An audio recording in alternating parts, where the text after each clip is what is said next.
When you're ready for your next vacation, save 10% or more with mobile-only prices at Booking.com. It's easy. Just grab your phone to find a great deal. Book your stay with mobile-only prices at Booking.com. Terms and conditions apply. Available on selected properties.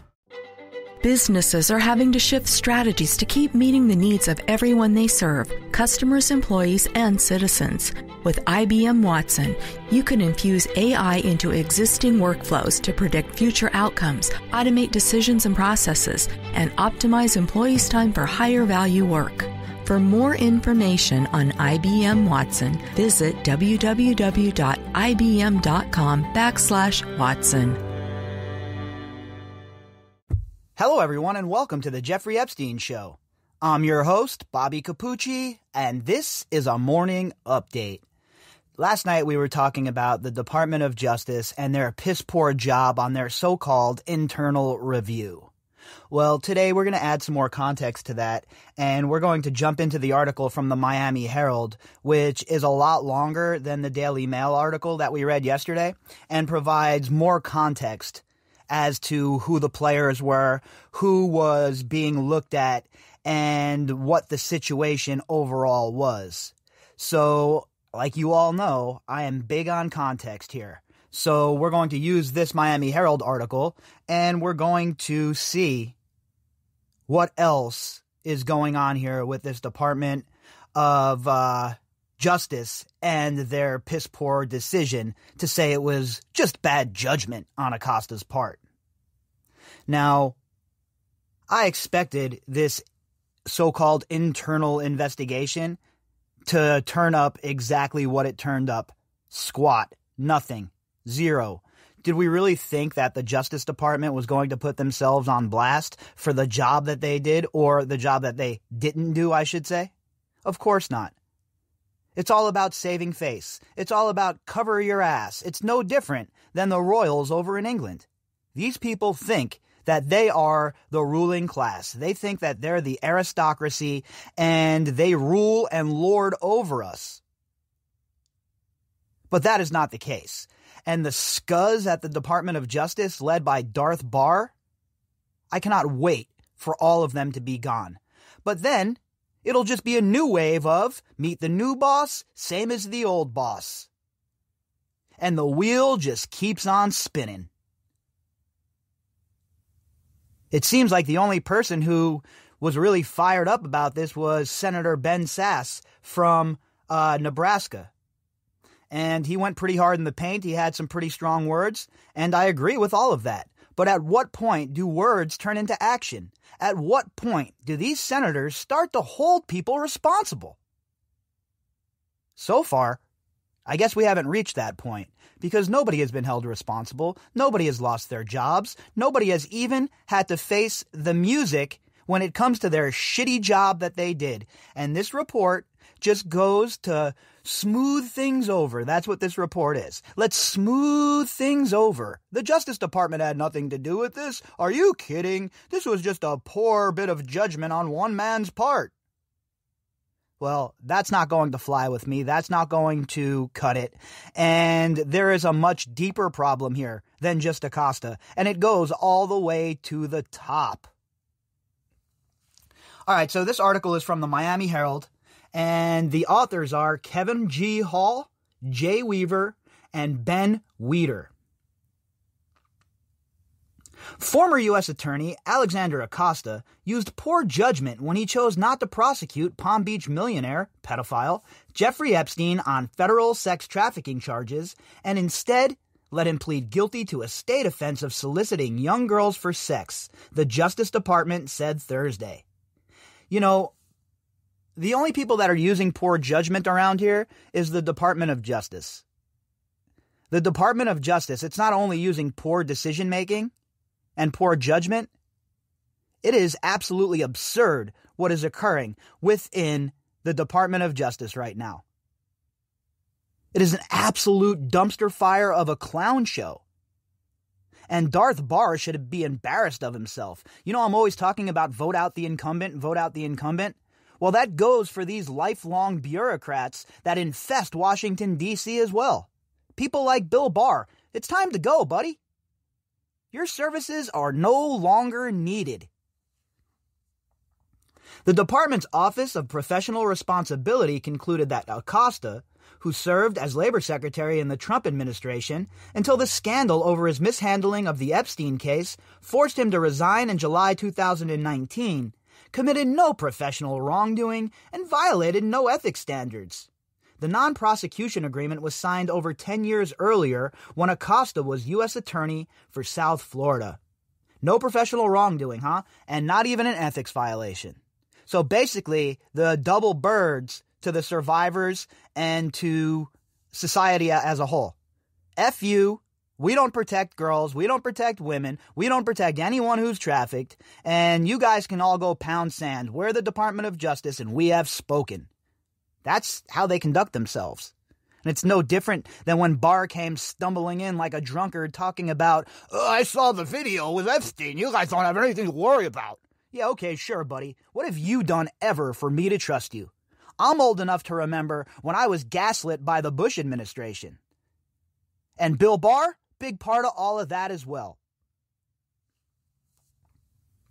Acosta's decision to decline to initiate a federal prosecution of Epstein was within the scope of his authority, and OPR did not find evidence that his decision was based on corruption or other impermissible considerations, such as Epstein's wealth, status, or associations. A 13-page executive summary of OPR's report says it's just complete and utter garbage and trash. How can anyone look at this and say that everything that happened was above board, that everything that happened was legit? Now, the Department of Justice is a waste of time. We know that. They're a waste of space and a waste of air. But like I said last night, the 11th Circuit Court of Appeals is really where the power is here. And when the 11th Circuit Court of Appeals hears this case and sees all of the nonsense that went into it, I have a really funny feeling, folks, that we're going to be very pleased with the decision that comes out of the 11th Circuit Court. And I think, like I said last night, that there's a better than good chance that they overturn that non-prosecution agreement, and then the wheels come right off of this Department of Justice report. It shows that it's toothless, and it shows that the people who were involved in this internal report really didn't do shit. They didn't care. It was all a cover-your-ass operation, and I hope beyond hope that after the 11th Circuit Court of Appeals renders its judgment, that we can come back and laugh at these idiots at the Department of Justice once again for their stupidity.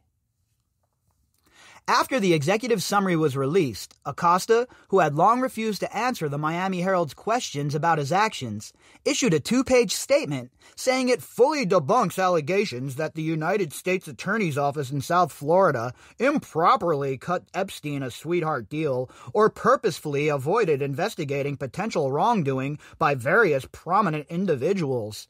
No, okay, we don't believe it.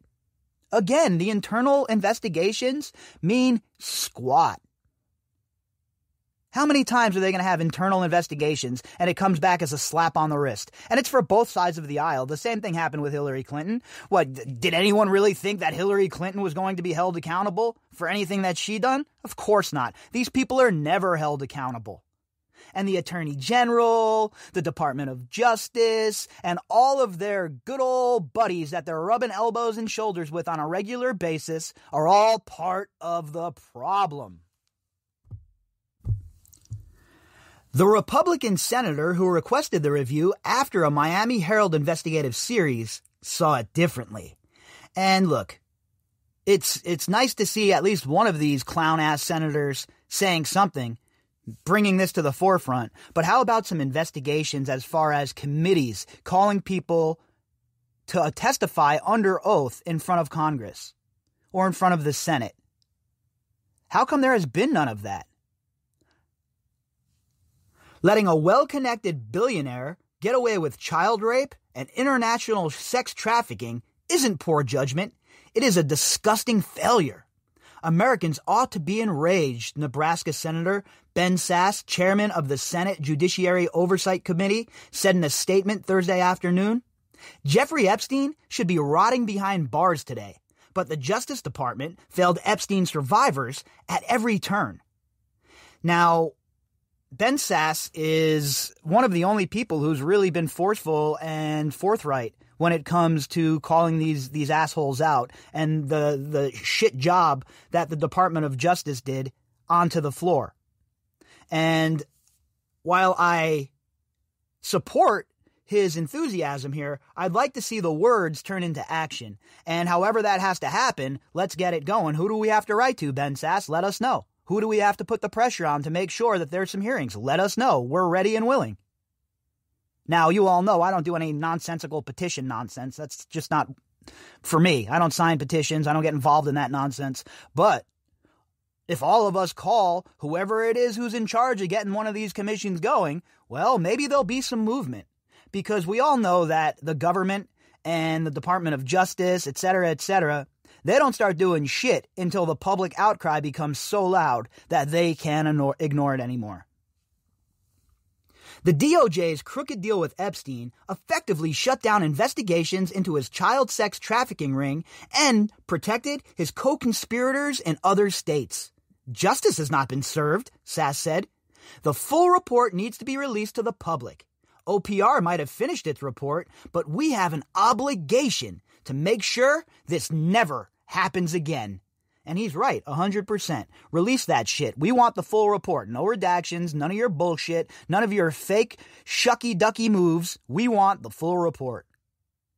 And I want all of the people involved to testify in front of Congress under oath.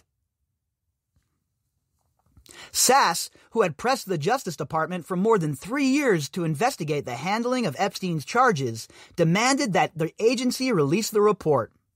Although the department didn't do so, the Miami Herald and its parent company, McClatchy, obtained a copy on their own. So that report is included in the article. Obviously, when you click on the link, you'll be able to go read this article and follow the hyperlinks to the actual documents so you can check them out for yourself. In the full report, OPR concluded that Acosta exercised poor judgment when he failed to make certain that the state intended to and would notify survivors identified through the federal investigation about the state plea hearing. And they didn't. The survivors were left to twist in the wind. The survivors were left to find out on their own about this shit. And once again, they were failed by people who were put into these jobs to protect them. Your job is to protect the citizens of the United States at the Department of Justice and to prosecute those who do us wrong. But instead, you protect those that do us wrong and prosecute the rest of us.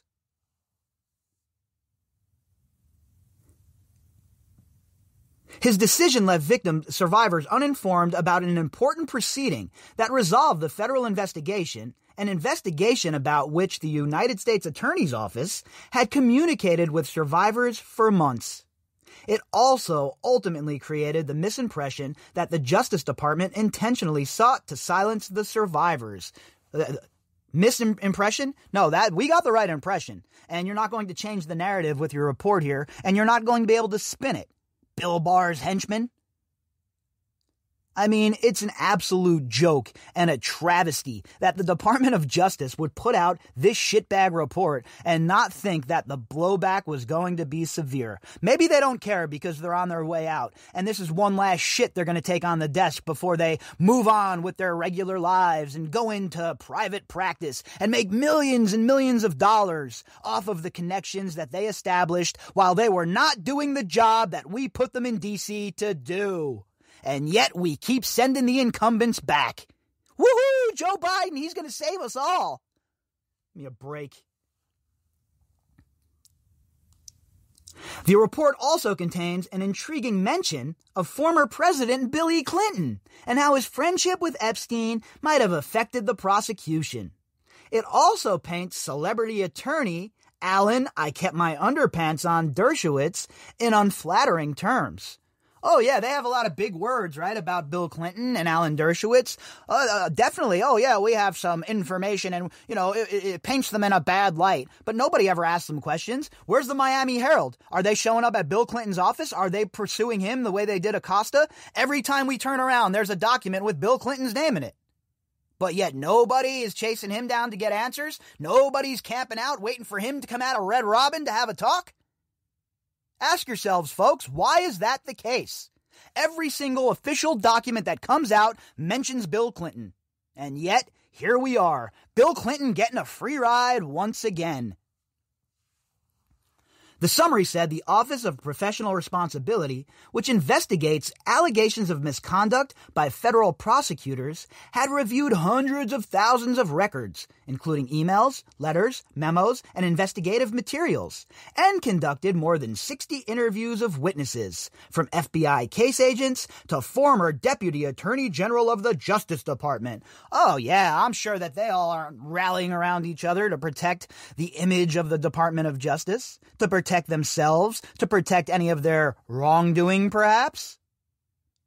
I'm so tired of the government circling the wagons whenever the pressure gets put on them. They work for us. It's time we let them know that again.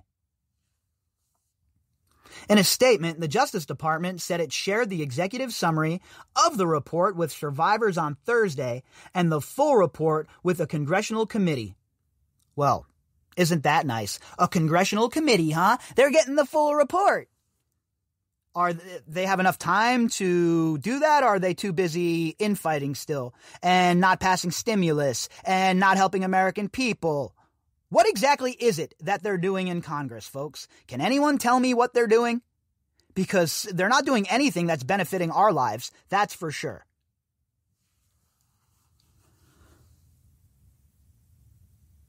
While OPR did not find that the department attorneys engaged in professional misconduct, OPR concluded that the survivors were not treated with the forthrightness and sensitivity expected by the department, the statement said. It's always the same shit, right? Oh, well, they had a misstep, but they weren't doing it on purpose. They weren't really trying to help Jeffrey Epstein. It was just a misstep. It was just an accident. Sorry, I don't believe it, okay? I don't believe it for a second. And an independent agency, independent of the Attorney General's office, the Inspector General, etc., should really look into what happened in this case.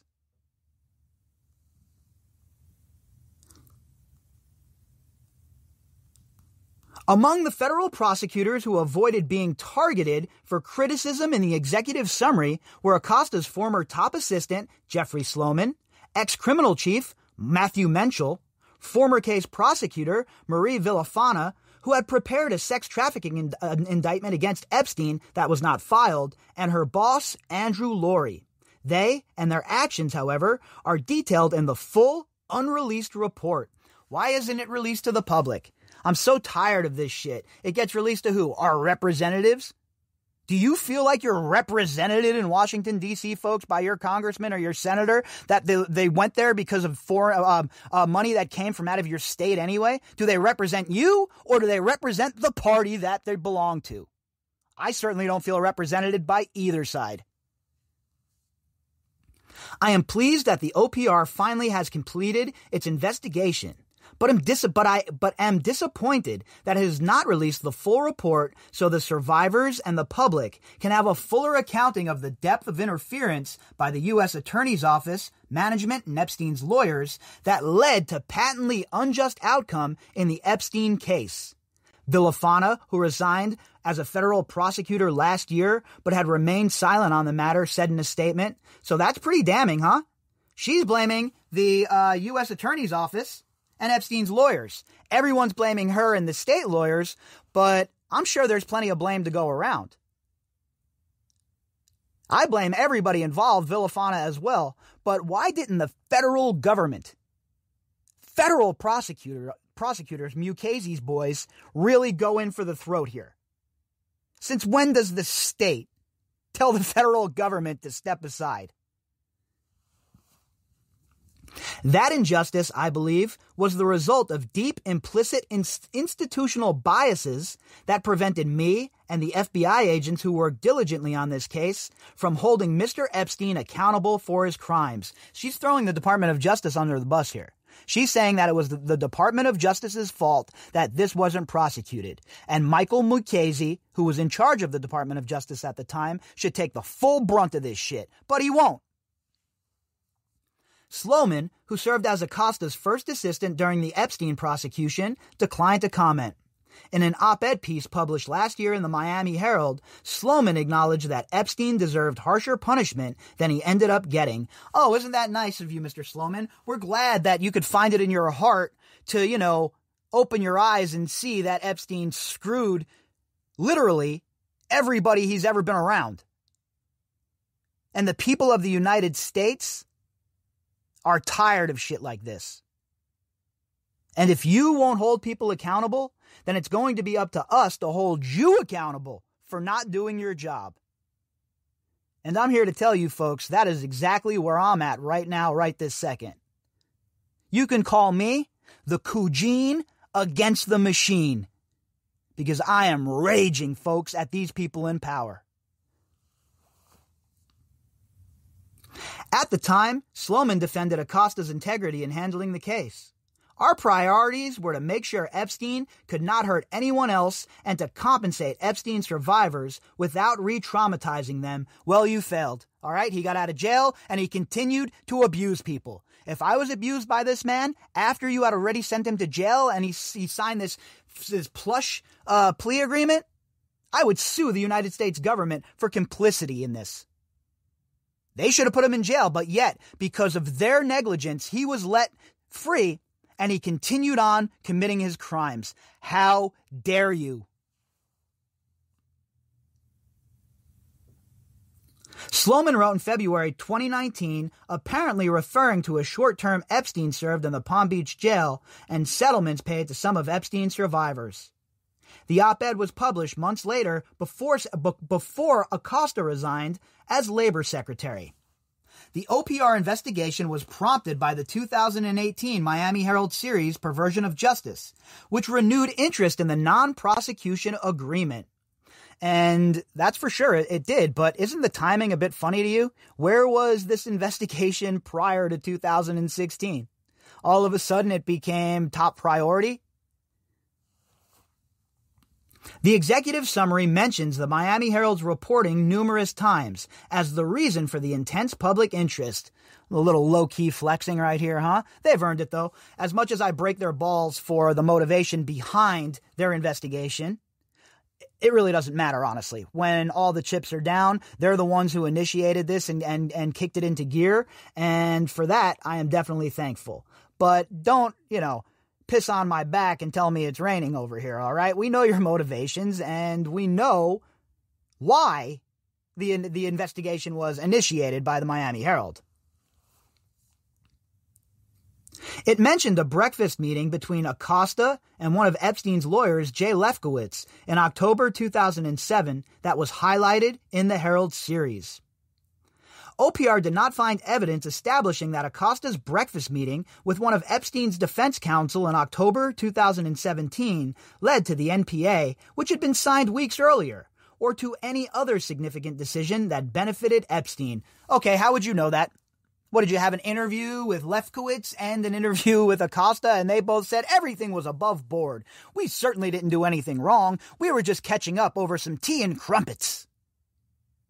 Give me a break. So they met, and they didn't have any kind of conversations about the case, huh? They were talking about their families and the bowling league, I guess. Do they expect any of us to believe this? The report, Acosta, in his statement, pointed to this as evidence he acted properly, and that the Herald's reporting, which described the meeting as unusual, was flawed. The Herald series, however, described how in the months after the meeting, Epstein's legal team peppered Acosta and his subordinates with emails demanding modifications to the arrangement, citing assurances given at the meeting. And the evidence is there, okay? So what I'm doing here now is we're just putting it all into context so you get a nice and plush idea about how effed up the Department of Justice is now and then. All right? Now remember, the Department of Justice didn't just automatically overnight become shitty when Barr showed up, okay? It has been shitty forever. It's shitty now, and it's going to get shittier In the next term, I'm guessing. Emails examined by the Herald show the lawyers wanted survivors not to be informed of the status of negotiations, contrary to the Crime Victim Rights Act, apparently to ensure there was no interference in the shaping of the deal. Emails and other communications show they also pushed to have the arrangement sealed by a judge so it could not be examined by the survivors or the public. Does this sound like something that's on the up and up with you, or the kind of deal that a pervert, sick-ass pedophile like Jeffrey Epstein should get? Of course not. So then you have to accelerate and ask yourself, why was Jeffrey Epstein getting such a sweetheart deal? What was going on behind the scenes? And they still won't answer those questions. All of that occurred, although the agreement was eventually unsealed. The report also provides answers to who knew about the deal at DOJ headquarters. It outlines how just after the original deal was hammered out, Epstein's attorneys began going over Acosta's head to lobby headquarters. This is what I've been talking about, guys. Don't get so caught up on Acosta. Of course, he's part of it. But he is the fall man. The idiots behind the scenes, the higher-ups at the Department of Justice, people like Mukasey and Mark Philippe. These are the assholes that signed off on this. These are the assholes that could have stopped it. And these are the assholes that did nothing.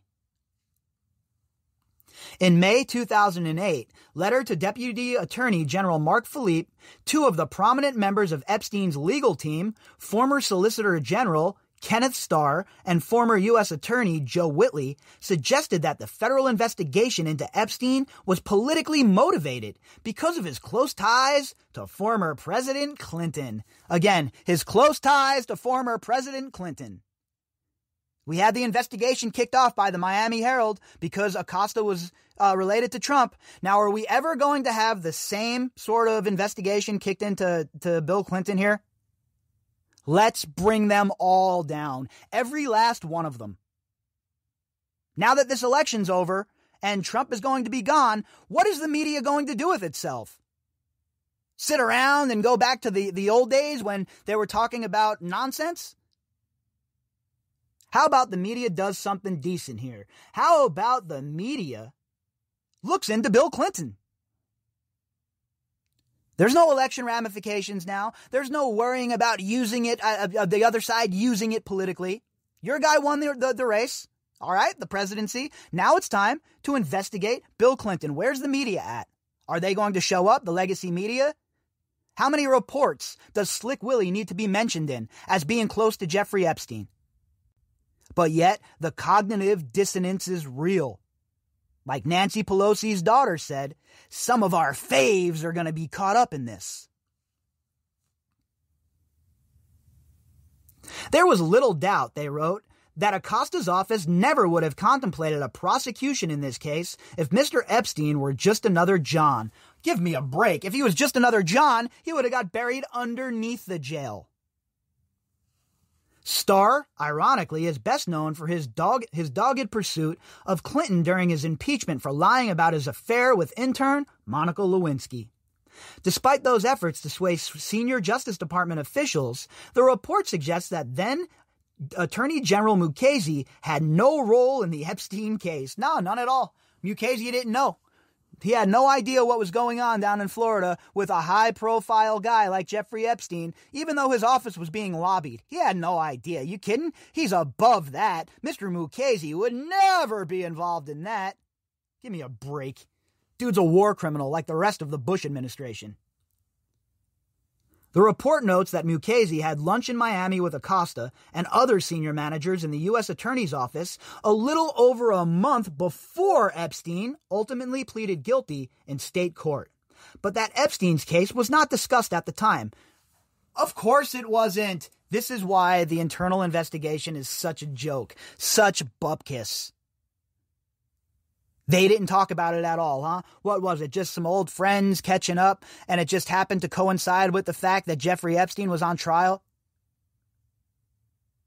Ludicrous at best. The Office of Professional Responsibility is a nonpartisan division of the Justice Department formed in 1975 in response to the Watergate scandal and run by career prosecutors.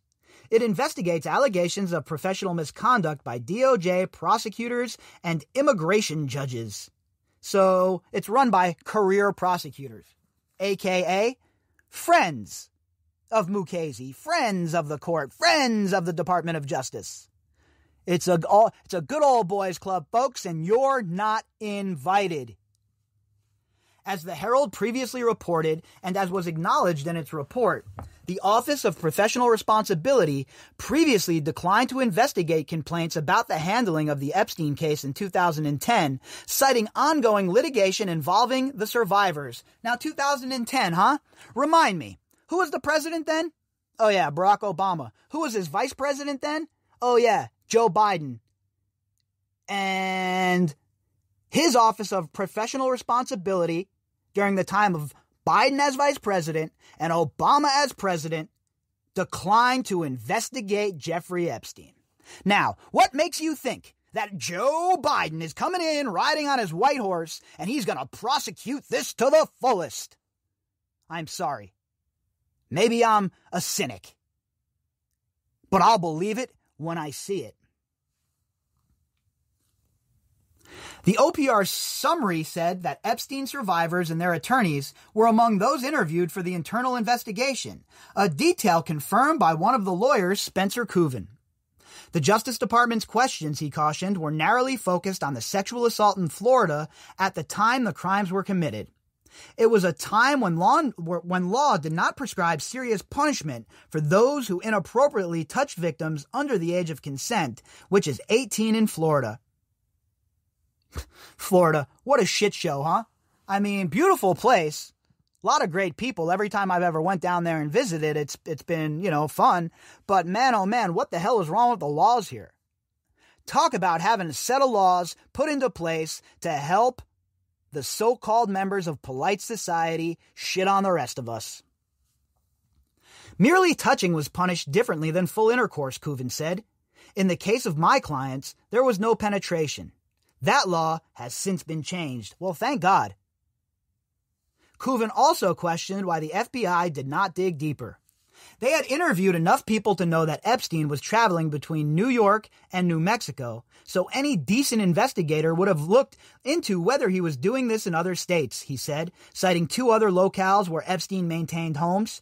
I don't believe the FBI didn't do that. I think the U.S. attorney made a conscious decision to shut the investigation down quickly, and that was Acosta's decision. Yeah, I don't believe that, though. I believe that Acosta is the fall guy, and I'm until I have other evidence that Mukasey and Mark Philippe weren't involved in this and didn't put pressure on Acosta, I'm sorry, I can't believe that let's be honest, folks, a low-level federal prosecutor would be able to have the lateral ability to make that move on his own. I am sorry, the facts just don't add up to that. Epstein survivors are mentioned in another passage in the full report concerning Epstein attorney Alan, I kept my underpants on, Dershowitz. In it, former Palm Beach County State Attorney Barry Krischer recalled that Epstein's defense team had brought material seeking to discredit Epstein's accusers in pushing for the state to allow Epstein to plead no contest rather than guilty to possible sex charges.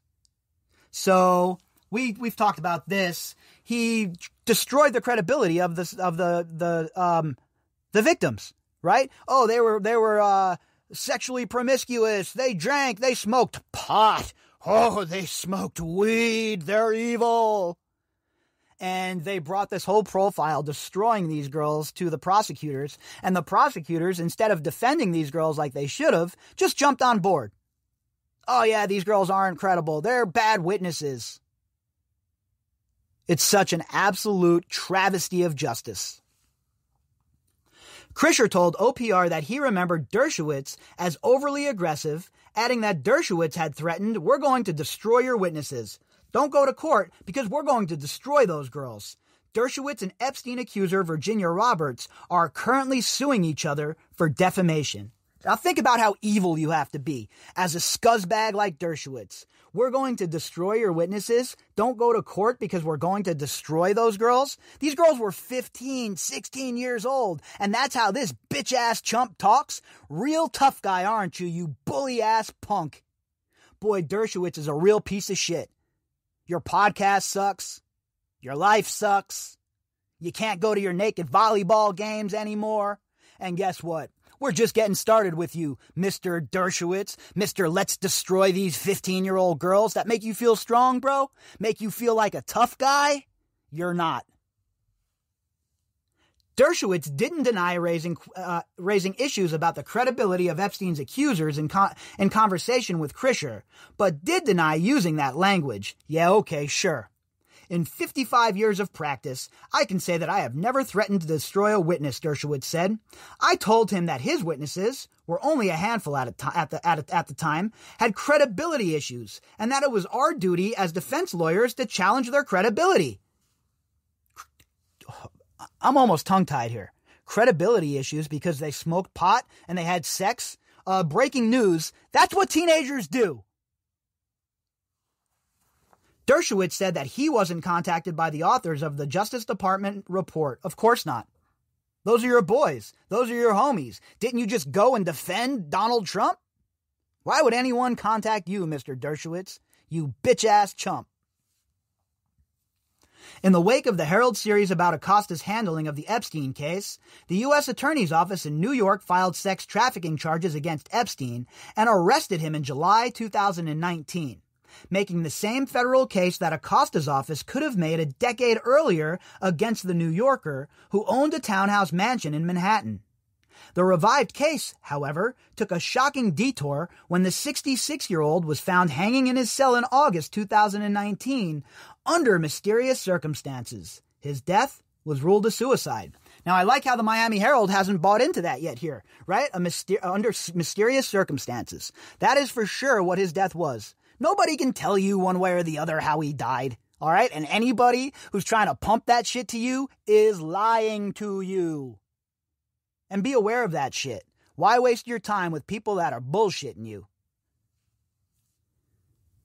The original investigation more than 10 years ago found that Epstein paid dozens of girls, many of them underage, cash to engage in nude massages, masturbation, oral sex, and intercourse in his palatial mansion in Palm Beach.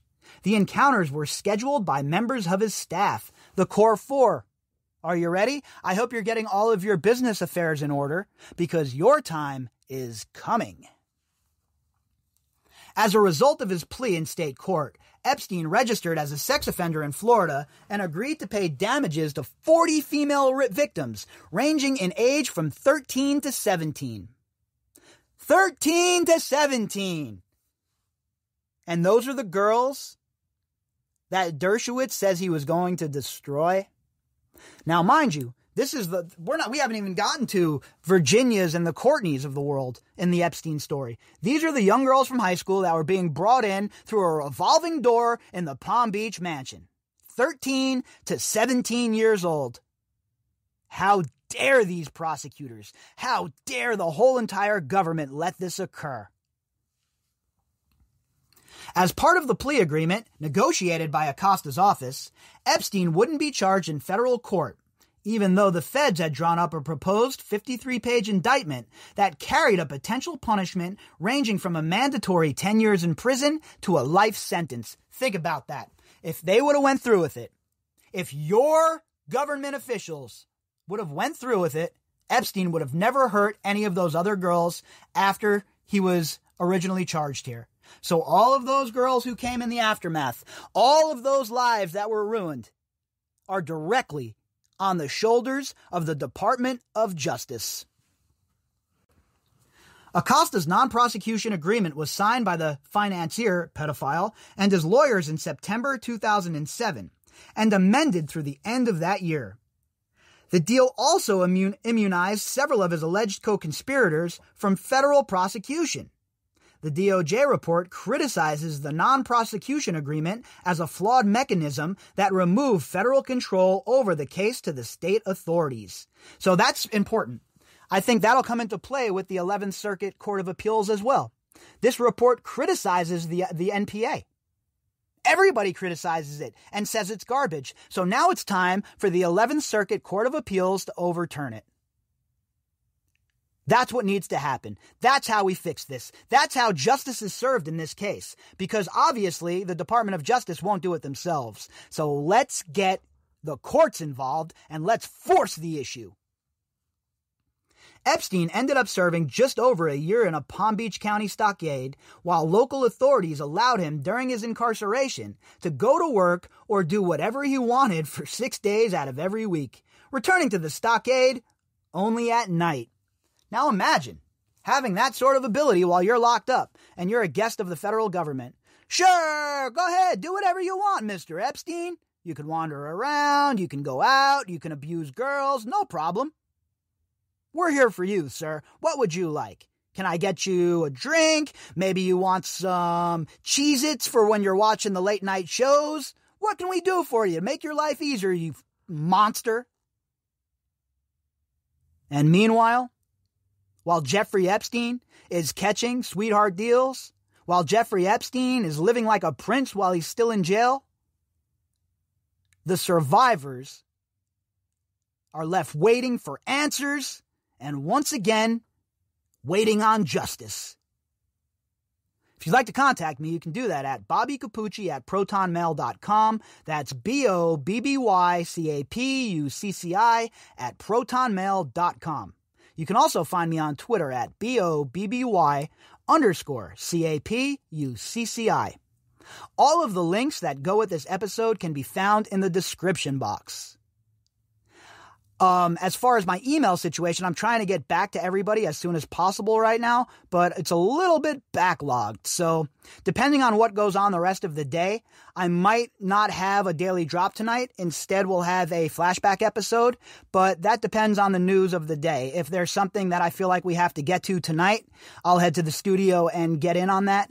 But if not, I'm going to try and catch up on some emails and get prepared for the weekend tonight instead. So we'll see. One way or the other, you'll have an episode. It'll be a flashback episode or a new daily drop, depending. All right, folks. I'll either be back later on tonight or first thing in the morning, and we will pick right back up where we put this down. Hope everybody has an amazing Friday. You might think President Barack Obama and music icon Bruce Springsteen are unlikely friends, but for more than a decade, the pair has built a relationship around their shared sensibilities and values. Now you can listen to their poignant conversations about fatherhood, race, marriage, music, and the country that's given them both so much. Click the banner to play Renegades, Born in the USA, a Spotify original podcast produced by Higher Ground Audio.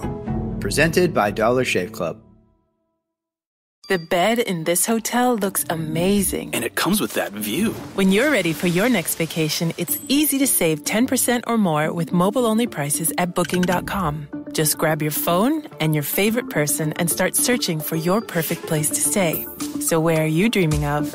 Wherever you want to go, you'll find just the place for you at a price that feels amazing. You can always find a great deal with mobile-only prices at Booking.com. Terms and conditions apply. Available on selected properties.